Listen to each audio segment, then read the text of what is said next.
આજે જ્યારે વર્તમાન પત્રો વિશ્વાસની કટોકટીમાંથી પસાર થઈ રહ્યા છે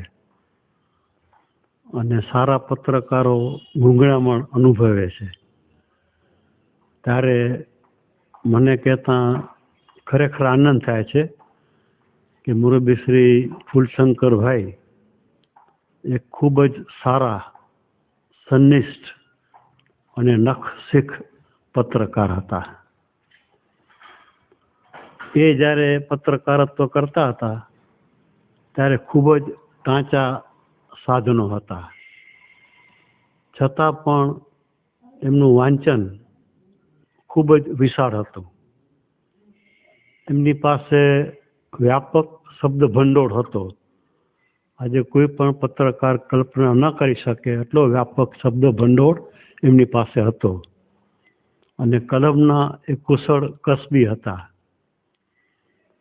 રાજાશાહીના જમાનામાં ચિત્તા સત્યાગ્રહ, રખાલ સત્યાગ્રહ અને અનાજ સત્યાગ્રહ, એ વખતે એમણે પ્રજાના પ્રશ્નોને વાચા આપી હતી. રાજાશાહીના જમાનામાં ખેડૂતોના પ્રશ્નો હતા, એમને પણ એમણે વાચા આપી હતી.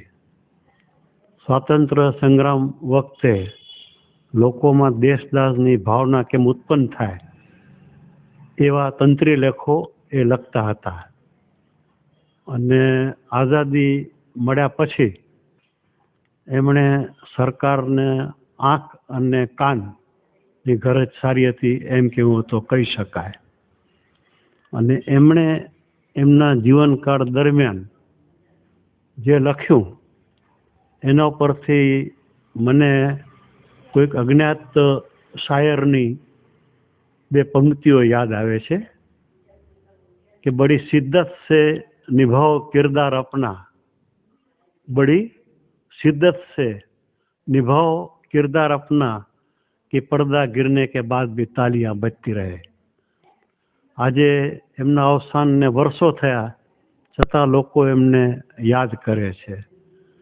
બહુ જ તળપદી ભાષામાં કહું તો મહાન સંત કબીર એમ કહી ગયા હતા કે કબીરા ખડા બાજાર મેં લીએ લુખાટી હાથ, જો ઘર બારન આપનો ચલે હમારે સાથ.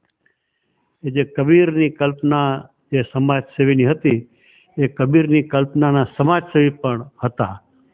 અને એમણે પોતાના જીવનકાળ દરમિયાન કોઈ પણ પ્રકારની અપેક્ષા રાખ્યા વગર માત્ર લોકોના પ્રશ્નોને વાચા આપવાનું કામ કરેલું.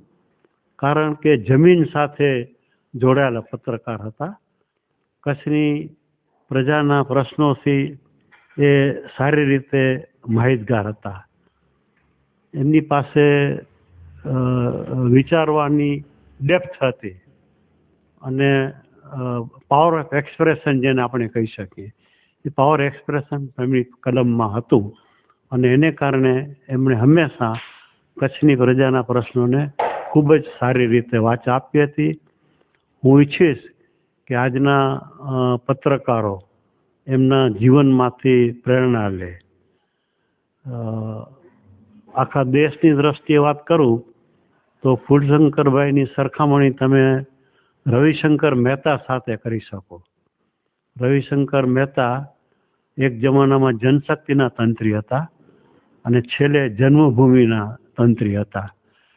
એ રવિશંકર મહેતા એક તંત્રી નહીં પણ ઋષિ તંત્રી હતા એમ કહો તો કહી શકાય. તો જે સ્થાન ગુજરાતી પત્રકારત્વમાં રવિશંકર મહેતાનું હતું એ સ્થાન કચ્છ જિલ્લામાં ફૂલશંકરભાઈ પટણીનું હતું. એમની પુણ્યતિથિ નિમિત્તે એમને સતત વંદન.